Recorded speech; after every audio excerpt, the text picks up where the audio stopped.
আসসালামু আলাইকুম। নেক আমল করতে চান?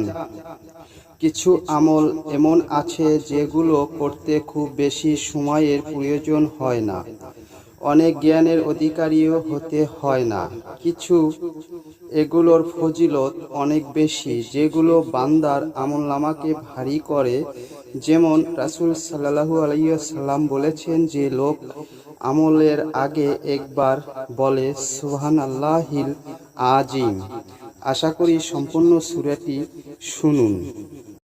আশহাদু আল্লা ইলাহা ইল্লাল্লাহু ওয়াহদাহু লা শারীকা লাহু ওয়া আশহাদু আন্না মুহাম্মাদান আবদুহু ওয়া রাসূলুহু